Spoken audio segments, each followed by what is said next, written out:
오늘은 우리 6월 첫 주를 우리가 맞이하고 하나님 앞에 이 시간 우리 예배를 드리게 됨을 감사합니다. 10절에 있는 말씀부터 13절까지 요한복음 1장에 있는 말씀을 가지고 우리에게 주신 직책이라는 제목으로 우리 말씀을 볼 때 하나님 은혜가 저와 여러분에게 있기를 축원합니다. 오늘 10절에 있는 말씀을 보게 되면 그가 세상에 계셨으며 세상은 그로 말미암아 지은 바 되었으되 세상이 그를 알지 못하였고 자기 땅에 오매 자기 백성이 그를 영접하지 아니하였다. 그러나 영접하는 자 곧 그 이름을 믿는 자들에게는 하나님의 자녀가 되는 권세를 주셨다라고 말씀을 합니다. 여기 우리가 12절에 있는 말씀에서 영접하는 사람 그리고 예수 그리스도의 이름을 믿는 사람에게는 하나님의 자녀가 되는 권세를 우리에게 주셨다. 이 권세라고 하는 말을 어떤 능력이나 또 남들이 행하지 못하는 특별한 힘을 주었다라고 하는 이 말씀보다는 하나님께서 우리에게 믿는 자들에게만 주시는 하나님의 거룩한 이 직책을 우리에게 주셨다고 하는 것입니다. 그래서 우리에게 주신 이 직책에 관해서 우리가 말씀을 생각해 보고자 합니다. 1976년도에 흑인 작가였던 알렉스 헤일리라고 하는 사람이 뿌리라고 하는 이 책을 썼습니다. 그 책이 출간이 됐을 때 이 뿌리라고 하는 우리가 영화도 우리가 많이 보신 분들은 계실 줄 압니다만은 이 책이 약 40개국이 넘는 그러한 이 번역이 돼서 아주 화제작이 되었고 이 뿌리라고 하는 이 책을 쓴 이 헤일리라고 하는 이 사람은 원래 그 이민을 온 아프리카 사람의 그 자손이었습니다. 그러니까 그 사람이 책을 쓸 때쯤에는 70년대 초쯤에는 한 200년 전에 바로 그의 조상 우리가 그 쿤타킨테라고 하죠. 쿤타킨테가 바로 서아프리카 그 마을에서 자랐습니다만은 그 당시만 하더라도 사람들을 강제로 잡아서 이제 미국으로 건너와 그들이 노예 생활을 하며 삽니다. 그 헤일리라고 하는 사람이 쓴 이 뿌리라고 하는 책에는 자신의 조상들에 대한 이야기를 듣고 나서 바로 미국에 건너와서 노예 생활을 하고 고생한 이야기들과 그 자손들의 삶을 사실적으로 그린 바로 대하소설이 이 뿌리라고 하는 이 책이었습니다. 쿤타킨테의 7대 손으로 태어난 이 헤일리는 그 할머니가 가르쳐준 몇 마디 자기 나라의 모국어의 이 모국어를 배우고 몇 마디를 배우고 이제 서아프리카 할머니가 들려준 자기의 그 조상의 나라로 가보게 됩니다. 직접 찾아가서 그 조상의 뿌리를 이제 그 연구를 하고 이 책을 쓰게 되는 것이죠.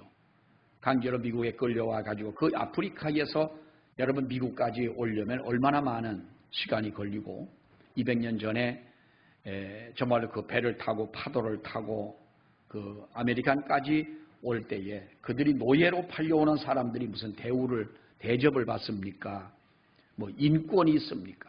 그렇게 와가지고 이 고생을 하고 노예 생활을 하다가 남북 전쟁을 치르면서 바로 그 노예의 해방을 얻게 되고 자유함을 얻게 되는 이 모든 것들이 이제 기록이 되지게 됩니다.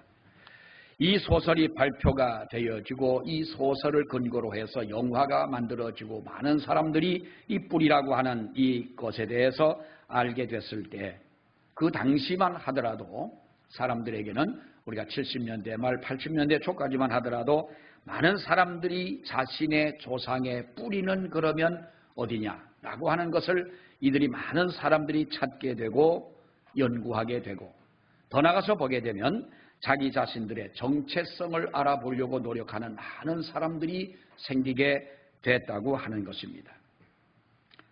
여러분, 뿌리라고 하는 이야기는 그만큼 하고요. 오늘 이 본문의 말씀을 우리가 보게 되면 인간의 가장 근본적인, 어찌 보면 영적인 면에서의 가장 근본적인 우리 뿌리에 관해서 말씀을 해주고 있는 말씀이라고 할 수가 있겠습니다. 예수님과 나와는 어떤 관계에 있는가를 밝히고 있는 말씀이 바로 오늘 이 본문의 말씀인 것입니다. 하나님의 아들 예수 그리스도가 세상에 왔지만은 사람들이 그를 영접하지 아니했다. 그러나 영접하는 자, 곧 그 이름을 믿는 자들에게는 하나님의 자녀가 되는 권세를 주셨다라고 여러분 말씀을 해주고 있습니다. 관계라고 하는 것은 매우 중요합니다.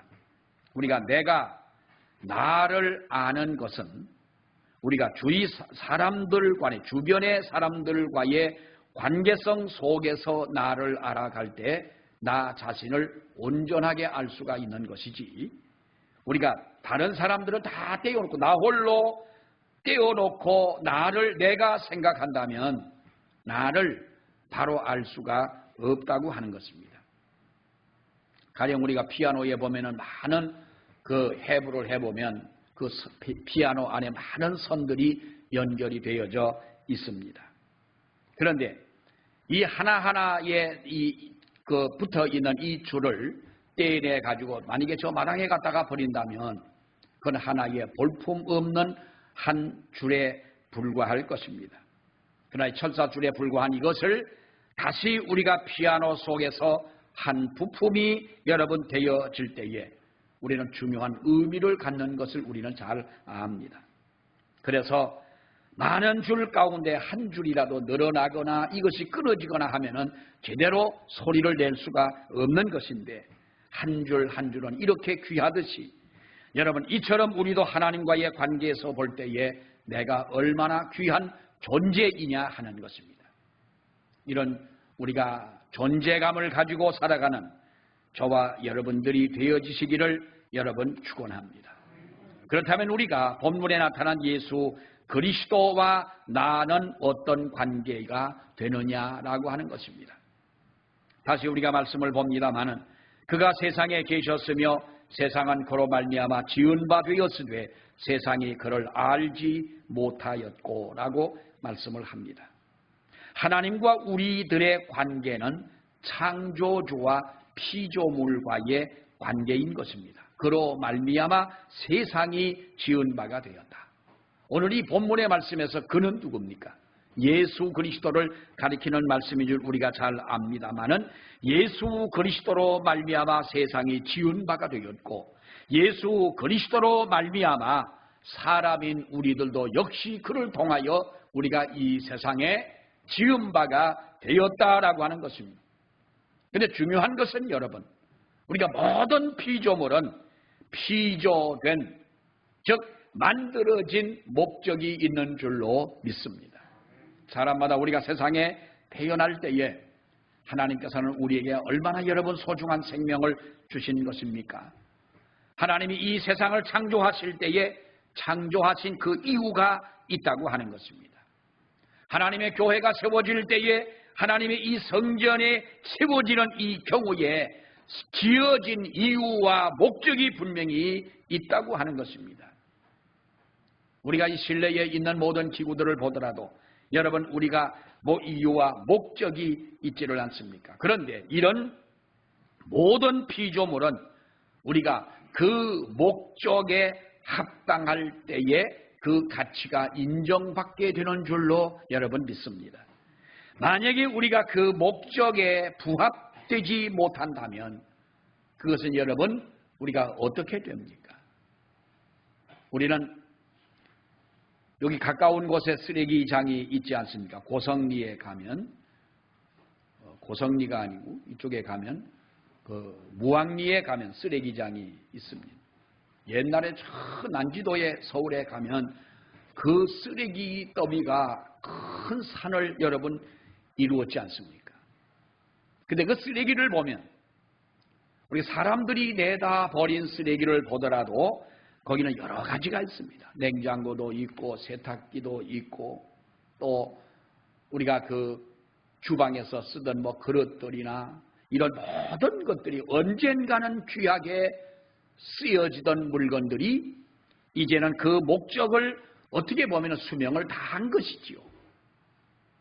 또는 목적에 부합되지 못할 때에 우리가 쓰레기가 되어서 폐기 처분을 당할 수밖에는 없더라는 것입니다. 그 이상은 우리가 성물도 아니고 여러분 아무런 가치가 없는 것이지요. 여러분 사람도 마찬가지인 줄 믿습니다. 창조하신 목적에 우리가 합당할 때에 우리는 하나님의 자녀라고 하는 그 이름을 얻게 됩니다. 우리는 하나님의 자녀라고 하는 이름을 가졌을 때에 우리는 하나님의 주시는 영생을 얻게 되는 줄로 믿습니다. 이 믿음을 가지고 살아갈 때에 하나님의 축복이 우리에게 임하게 되는 것입니다. 여러분 그러나 목적에 합당하지 못할 때에 그 사람은 어떻게 되느냐라고 하는 거예요. 우리는 누가복음에 보면은 지옥에 떨어진 어느 한 부자의 이야기를 우리가 어려서부터 들어온 이야기가 나사로와 부자의 이야기였습니다.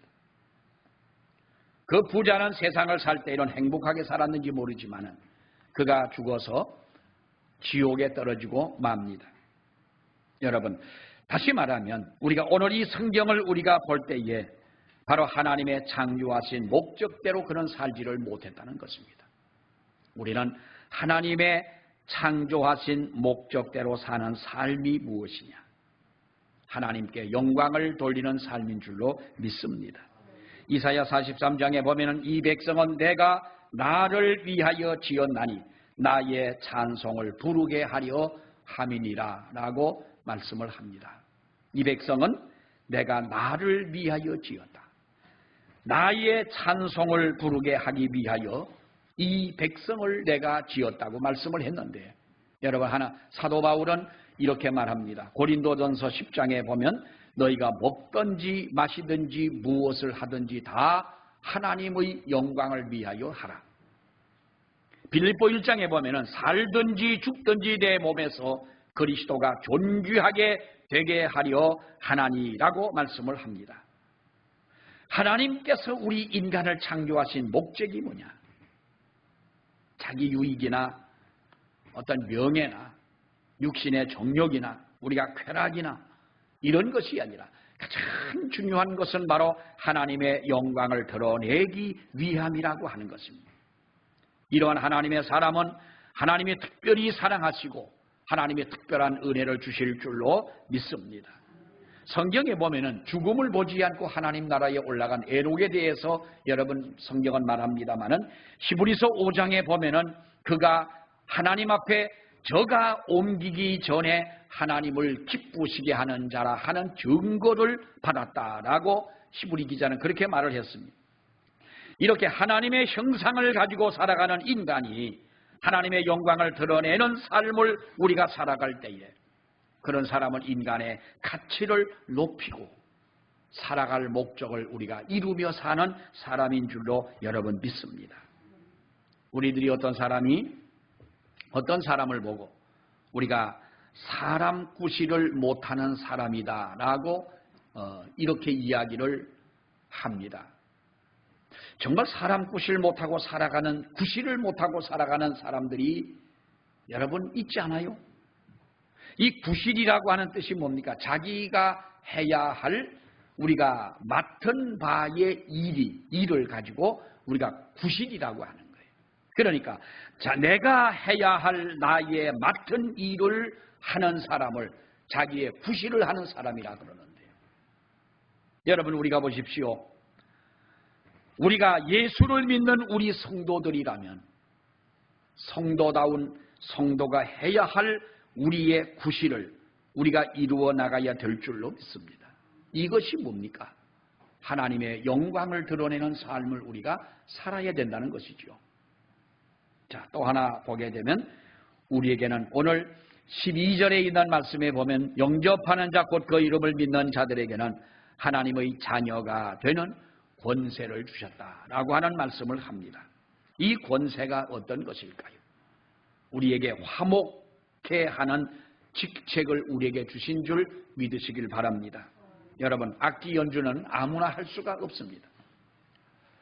그것은 오랫동안 우리가 전문적인 교육을 받고 수련을 쌓고 정말로 피나는 노력을 할 때 우리는 그 악기를 통하여 내가 내고자 하는 그 음을 낼 수가 있는 것입니다.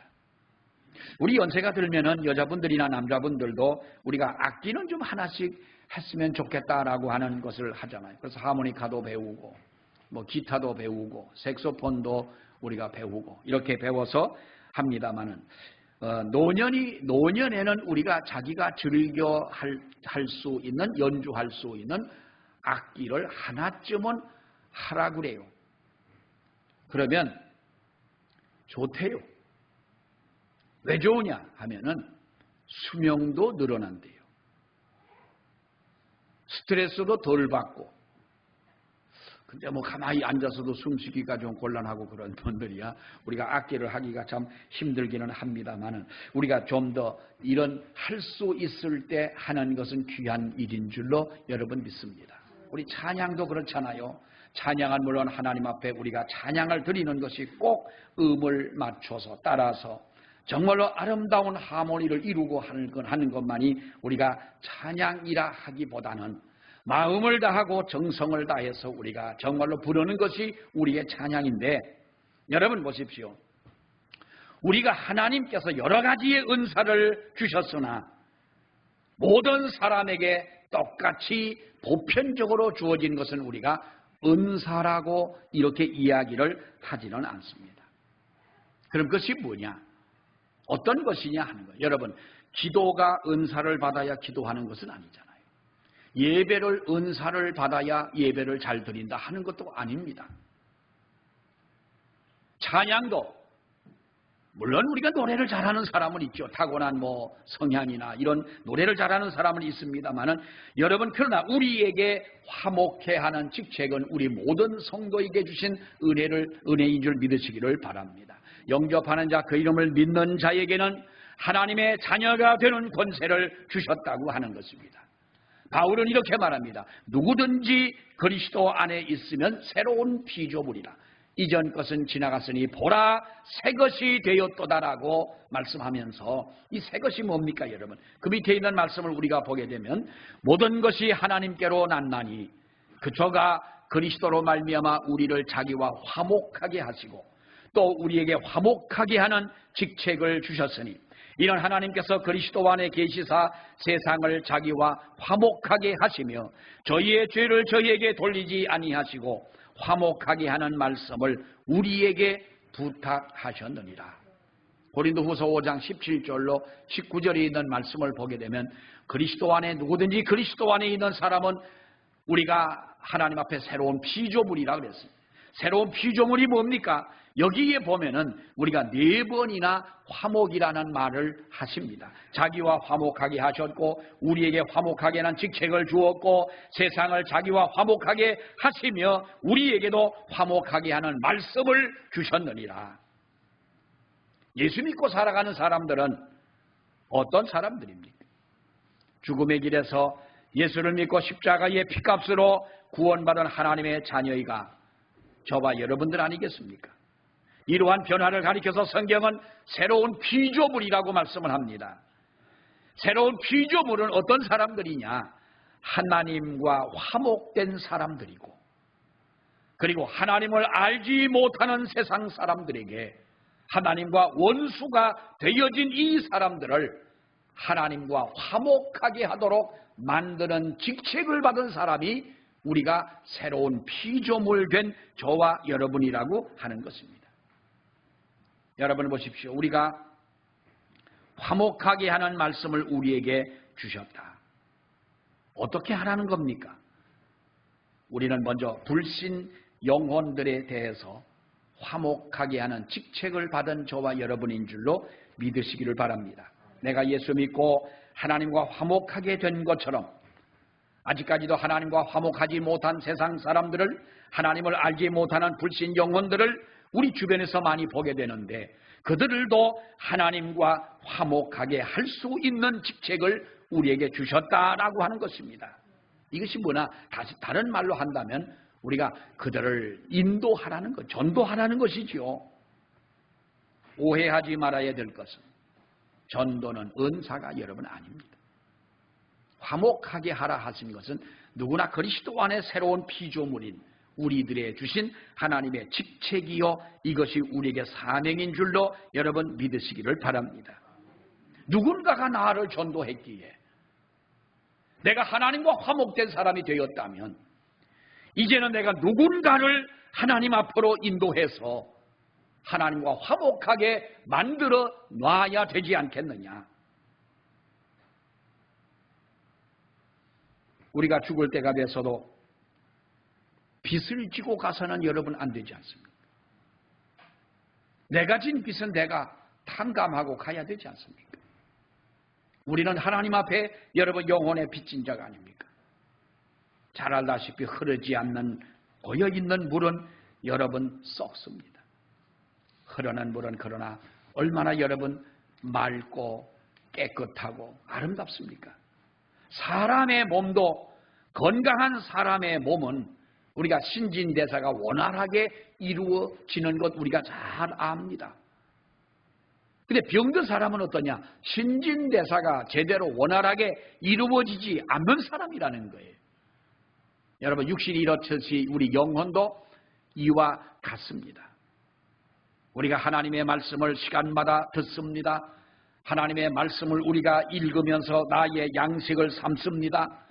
우리가 또한 또 다른 것을 큐티를 통해서, TV를 통해서 우리가 정말로 은혜로운 말씀을 얼마나 여러분 많이 듣습니까?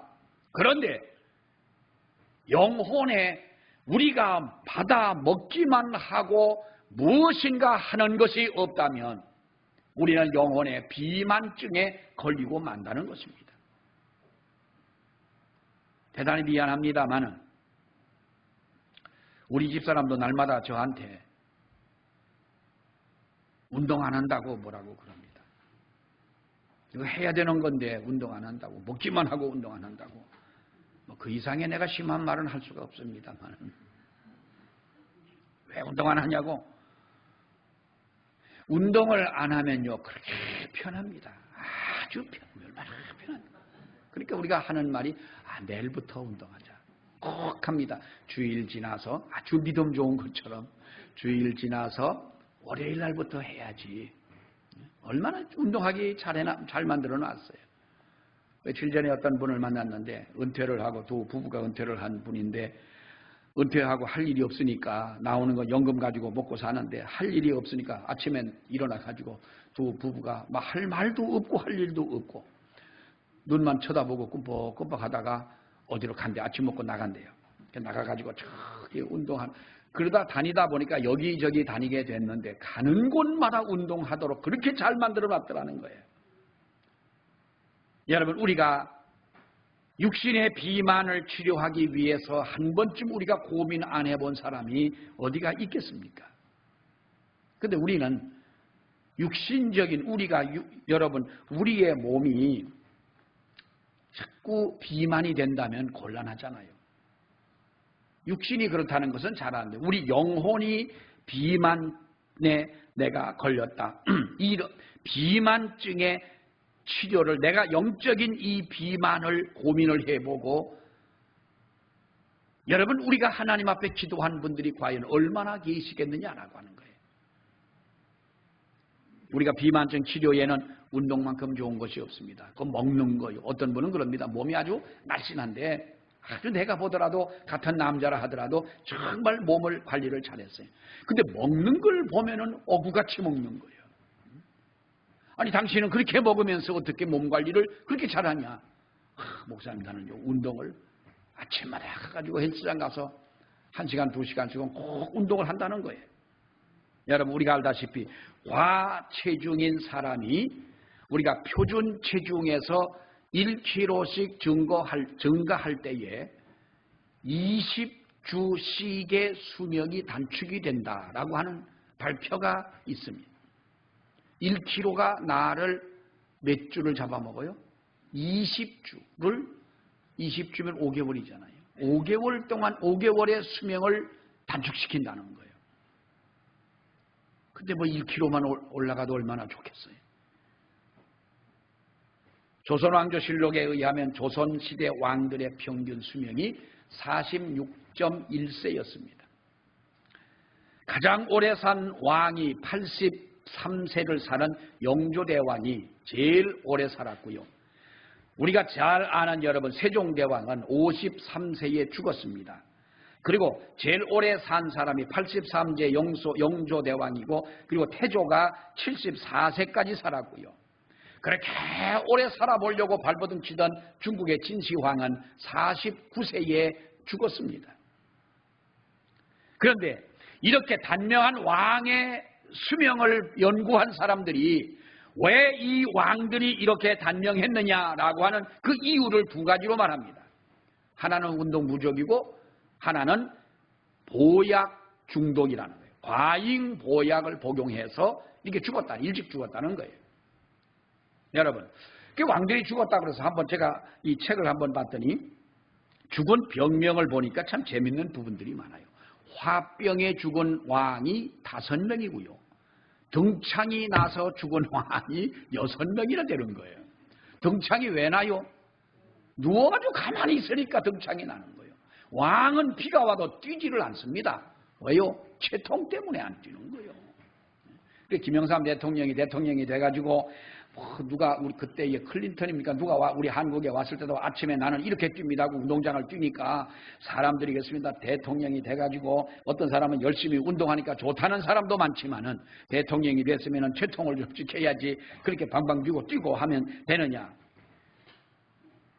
건강을 위해서 우리가 좋은 방법이 뭐냐? 안 먹는 것보다도 어떻게 여러분 먹는 유혹을 뿌리친다고 하는 거는요, 이건 정말로 우리가 보면 순교적 정신이 없으면 곤란할 것 같아요. 그렇잖아요. 먹어야 사니까 이걸 안 먹는다고 하는 거는 내가 죽음을 그야말로 대면하는 것이나 여러분 다를 게 뭐가 있어요. 여러분, 우리가 운동을 해야 된다라고 하는 것은 잘 압니다. 그러나 영혼의 우리가 비만은 어떻게 해결할 것이냐? 나는 성경 공부를 많이 했습니다. 성경을 많이 읽었습니다. 40일 금식 기도를 나는 몇 번을 하고 1년이면 한 번씩 40 금식 기도를 합니다. 이런 분들 많잖아요. 내가 다닌 교회는 정말 훌륭한 교회였습니다. 그러니까 어떡하라는 거예요? 당신을 보니까 영적으로 분명히 영혼이 비만한 것은 분명한데, 그랬다면, 은혜를 받았다면, 많이 우리가 알았다면, 많이 깨우치고 내가 많은 훈련을 받았다면, 여러분, 이것이 우리가 하나님 앞에 영혼의 운동도 우리가 병행을 해야 되지 않겠냐? 이것이 여러분 무엇이겠습니까? 하나님의 복음을 전하고 믿지 않는 사람들을 하나님 앞으로 데려와 하나님과 화목하게 하는 이 직책을 우리가 감당할 때에 우리의 영혼이 하나님 앞에 건강한 영혼이 될 줄로 여러분 믿습니다. 사탄이 틈탈 기회가 없습니다. 시험들 겨를이 없는 것입니다. 이런 사람의 영혼을 가진 사람이 남의 험담을 하겠습니까? 시기하고 질투할 여러분 우리가 여가가 없다고 하는 것입니다. 하나님이 맡겨진 사명을 우리가 생각만 해도 얼마나 여러분 귀하고 얼마나 이것이 내 앞에 쌓여진 일들인데 세상 일에 넘어지고 사탄의 유혹에 쓰러지겠느냐 하는 것입니다. 어느 집사님이 노방전도를 교회에서 하라고 해서 처음에는 끌려가다시피 해가지고 그 노방전도 하라면요 참 힘들잖아요. 지나가는 사람에게 예수를 믿으라고 하려면 정말 우리가 좀 속된 말로 아주 뻔뻔해야 하지 않습니까? 앞에 철판 깔고 그래야 할 수 있는데 끌려나가서 전도를 하다 보니까 자기 마음이 뜨거워지더라는 거예요. 이걸 열심히 해야 되는구나. 그 다음에는 누가 시키지 않더라도 열심히 이분이 노방 전도를 열심히 했습니다. 근데 하다가 이분이 시험이 들었어요. 전도하다가 말고 시험이 들어서 이제는 내가 전도를 하지 말아야 되겠다고 생각을 했는데 왜 그러냐 하니까 전도하면서 제일 많이 들은 이야기가 뭐냐 하면 우리 형님이 장로요. 우리 집사람이 우리 마누라가 집사요 교회에. 그리고 우리가 사는 바로 옆집에 교회 다니는 권사가 살아요. 그런데 나는 그런 사람들이 교회를 다니는 교회라면 안 다니겠어. 내가 지난주에도 말씀드렸나요?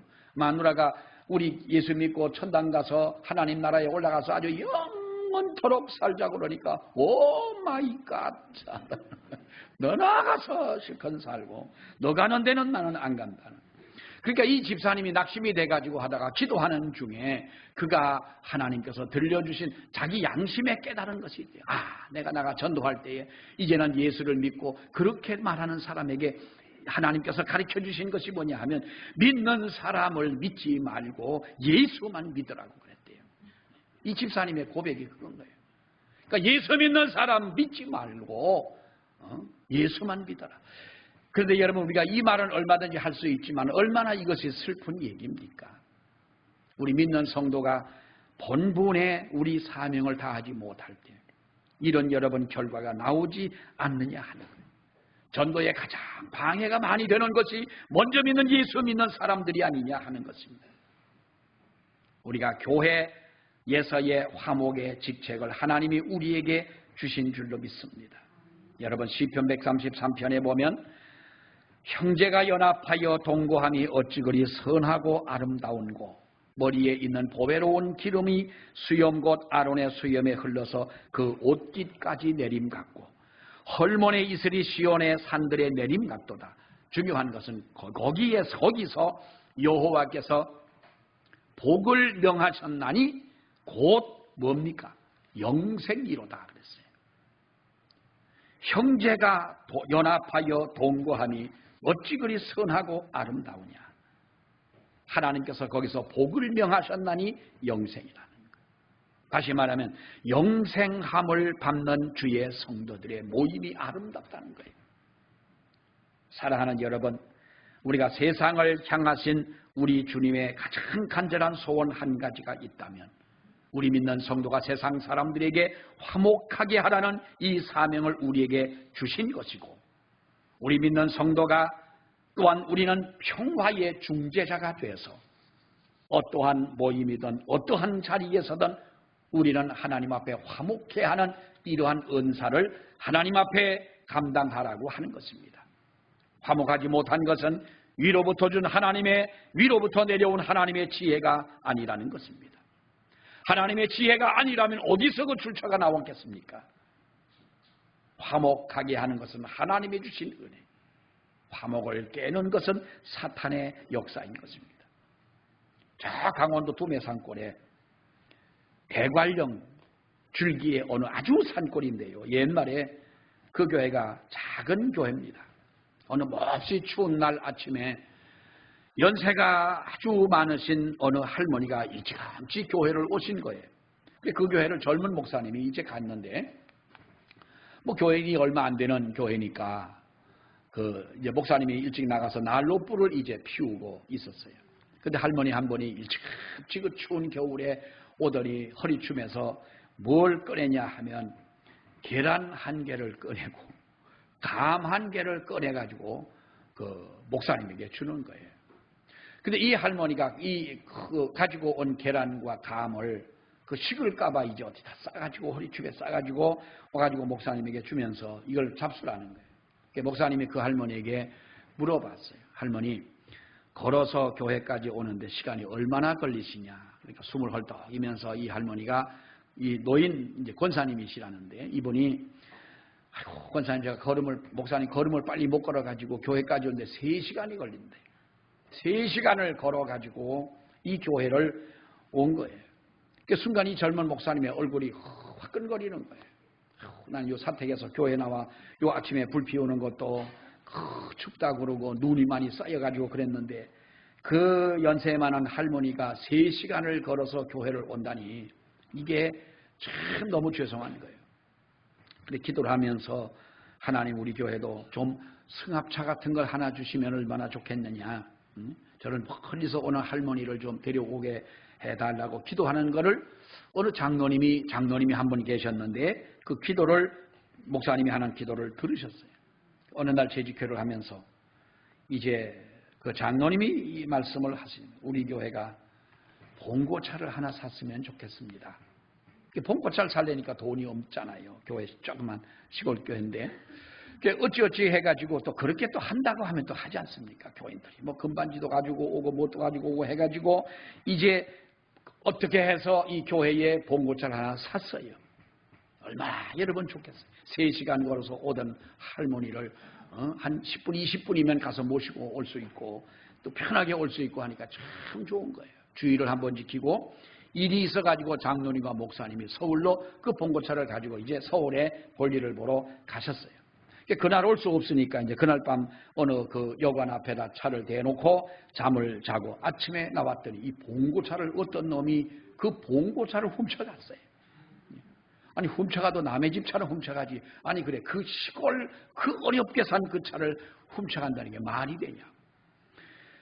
그러니까 목사님이 먼저 나와 보고서 봉고차가 없어졌으니까 아무리 찾아도 없으니까 들어가가지고 장로님한테 말은 해야 되겠는데 이거 참 곤란한 거예요. 그래서 목사님의 얼굴을 보니까 장로님이 좀 이상해서 왜 그러시냐 그랬더니 장로님 참 죄송한데 나가보니까 봉고차가 어디로 갔습니다. 봉고차가 없어졌습니다. 그 장로님이 우리가 여러분 같으면 뭐라서 뭐요? 진짜요? 어떤 놈이 할 텐데. 장로님이 그 목사님, 아이고 목사님 오죽하면 훔쳐갔겠어요. 아이 차야 또 사면 되지요. 아니 그 시골에서 생전 처음 이 차를 산 것이고 어렵게 산 건데 그 장로님 말씀하시는 것이 또 사면 되지요 장로님. 그러더라는 거예요. 아이고 저 장로님이 무슨 마음을 가지고 저러시나. 우리 교회를 왔습니다. 이를 보고 버스를 타고 그 다음에는 시골에 와가지고 이제 재직회를 하는데 재직회를 해. 그 다음 주에 이제 교인들을 모아놓고 봉고차 잊어먹은 걸 가지고 이제 이야기를 하는데 집사님들입니다. 아이고, 우리가 목사님 기도하지 못해가지고 그렇습니다. 그 한 20여 명 모이는 교회들이 어느 누구 하나도 불평하는 사람이었고 왜 그걸 가서 잊어버렸느냐. 목사님 장로님 책임 아닙니까? 서울 가서 잊어먹고 왔으니까. 근데 그 목사님이 거기서 깨달은 것이 이렇게 좋은 천사 같은 교인들이 어디가 세상에 있냐. 서울에서 부목을 해보고 큰 교회를 다녀보기도 하고 했지만은 정말로 한 20여 명 모이는 작은 이 교회가 정말 저런 분들이 계셔서 내가 목회가 정말 행복하구나. 그런데요, 한 보름쯤 지나니까 서울에서 어느 경찰서에서 연락이 왔더래. 신고를 하고 왔는데 거기 어느 교회입니까? 예, 그 봉고차 잊어먹었다고 신고가 하셨지요. 예, 그 봉고차 찾았으니까 찾아가십시오. 어떤 놈이 그래서 도둑질을 해도요 머리가 좋아야지. 그 교회 간판을 썼대요. 썼는데 이 한쪽은 지웠는데 한쪽은 붙여갖고 다니더라는 거예요. 누가 봐도 그 차는 어느 교회 차고 새 차인데 어떻게 저런 놈이 저걸 타고 다니나 싶어가지고 누가 경찰에 신고를 해가지고 그 차를 찾게 됐대요. 중요한 것은 여러분 우리가 교회에서 우리는 정말로 평화의 중재자가 될 수도 있고요. 평화를 깨는 사람이 될 수도 여러분 있는 것입니다. 하나님은 우리에게 귀한 직책을 주셨습니다. 불신 영혼들에게 복음을 전하고 다른 사람을 화목하게 하는 사명을 우리에게 주었고 교회에서는 성도들 사이에 화목의 직책을 우리에게 부여하신 줄로 믿습니다. 사랑과 이해와 양보와 희생으로 이 사명을 감당할 때에 이런 성도가 머무는 곳에 진정한 평안이 있게 될 줄로 믿습니다. 기도하겠습니다. 하나님 은혜를 감사합니다.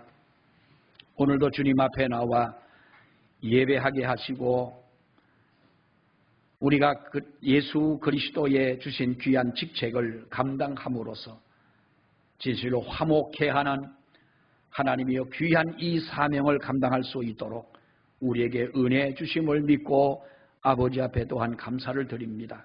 잘 감당하는 우리 성도들이 되게 하셔서 우리가 가는 곳에 우리가 머무는 곳에 우리들이 있는 그곳에 평화가 있고 하나님의 은혜가 있고 하나님의 사랑이 넘치고 하나님과 화목되는 역사가 이루어지도록 은혜를 베풀어 주시옵소서. 예수님 이름으로 기도하옵나이다. 아멘.